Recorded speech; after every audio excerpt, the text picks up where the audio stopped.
എന്താ ഇന്ദ്ര, നീ എന്നെ ആദ്യമായിട്ട് കാണുന്ന പോലെ നോക്കുന്നത്? ഇത് ഞാനാ, അനന്തൻ മാഷ്. അച്ഛാ, ഞാൻ... എന്താ മോളെ, ഇന്ദ്രൻ എന്താ ആകെ വല്ലാതിരിക്കുന്നത്?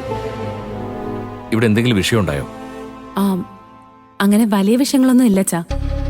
പിന്നെ ഇന്ദ്രേട്ടന്റെ അമ്മ പ്രസവിച്ച മകനല്ലെന്ന് പറഞ്ഞത് അത് അമ്മ തന്നെ തിരുത്തി. ഇപ്പോ ഇന്ദ്രേട്ടൻ അമ്മ പ്രസവിച്ച മോൻ തന്നെയാ. ആണോ? നല്ല കാര്യം. സുശീലയ്ക്ക് തനിക്ക് സംഭവിച്ച തെറ്റുകളെല്ലാം ഏറ്റുപറയാനുള്ള തിരിച്ചറിവുണ്ടായെങ്കിൽ അത് നല്ലൊരു മാറ്റം തന്നെയാ. പക്ഷേ അമ്മ മകനെ പൂർണ്ണമായി അംഗീകരിക്കണമെങ്കിൽ ഒരു ഡിമാൻഡുണ്ട്.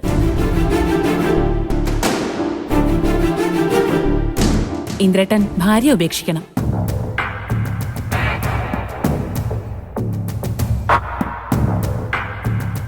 അനു, നീ ഇതൊക്കെ അച്ഛനോട് പറയുന്നത് എന്തിനാ?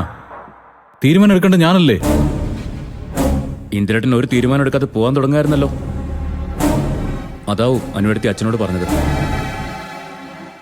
എനിക്ക് പറയാനുള്ളത് ഞാൻ പറഞ്ഞല്ലോ. ഒരു വളർത്തമ്മയ്ക്ക് താൻ വളർത്തിയ മകൻ സ്വന്തം വയറ്റിൽ പിറന്നവനല്ലെന്ന് എന്തെങ്കിലും പറയാൻ തോന്നിയാ അതൊരിക്കലും തെറ്റല്ല. അതവരുടെ അവകാശമാണ്. പക്ഷേ ഒരു പെറ്റമ്മയ്ക്ക് സ്വന്തം മകനെ മകനായിട്ട് അംഗീകരിക്കണമെങ്കിൽ മറ്റൊരു ഉപാധിയും വെക്കാൻ പറ്റില്ല.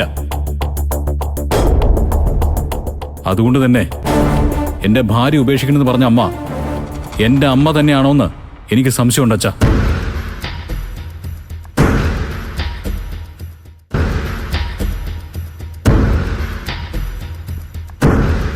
ആ സത്യം അറിയാനാ ഞാൻ പോകുന്നത്. അതറിഞ്ഞിട്ടേ ഉള്ളൂ ഇനി എന്തും. ഇന്ദ്ര, അവിടെ നിൽക്ക്. സത്യം എന്താണെന്ന് അത് എനിക്കറിയാം.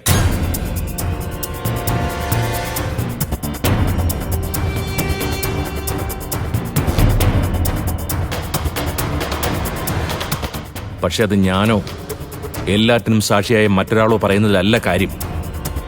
സുശീല തന്നെ പറയണം. അമ്മ എങ്ങനെ വിശ്വസിക്കും മാഷെ?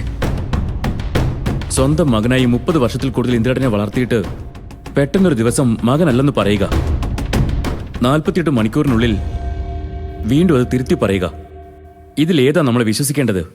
മൂന്നാമത് പറയുന്നത്.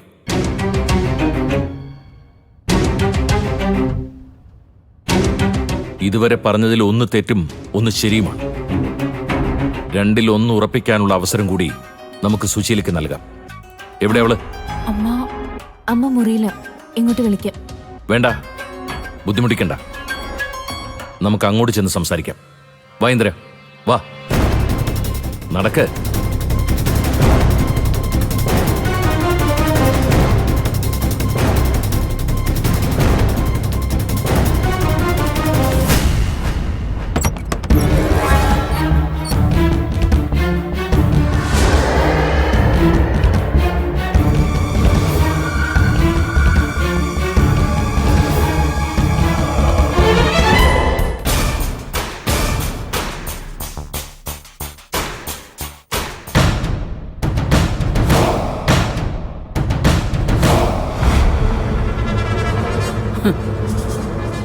എന്നെ വിചാരണ ചെയ്ത് എന്റെ മക്കളെ കൊണ്ട് എന്നെ തൂക്കിലേറ്റിക്കാൻ വന്നാണോ മാഷെ?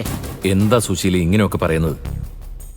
ഇന്ദ്രനും സുശീലയും തമ്മിലുള്ള വിഷയത്തിൽ ഞാൻ ഇടപെടുന്നത് പോലും ഇന്ദ്രൻ സ്വന്തം മകനല്ലാന്ന കാര്യം സുശീല പ്രഖ്യാപിച്ചത് പഞ്ചരത്നത്തിൽ വെച്ച് ആയിപ്പോയതുകൊണ്ടാ. അത് കേട്ട നിമിഷം മുതൽ ഞാൻ ആഗ്രഹിച്ചിരുന്നതും വിശ്വസിച്ചിരുന്നതും സുശീല പറഞ്ഞതെല്ലാം സത്യമാകരുതേ എന്നായിരുന്നു. ഇപ്പോ സുശീല തന്നെ അതെല്ലാം സത്യമല്ലെന്ന് സമ്മതിച്ചായിട്ട് അറിഞ്ഞു. സന്തോഷം.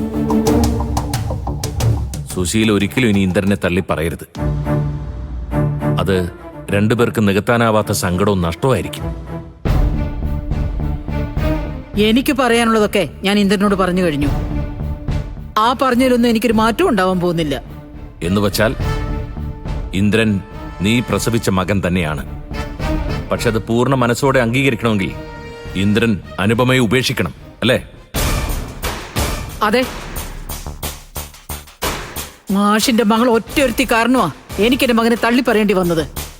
ഇനി സുശീലിക്ക് അതൊന്നും മറച്ചു വെക്കേണ്ട കാര്യമില്ല.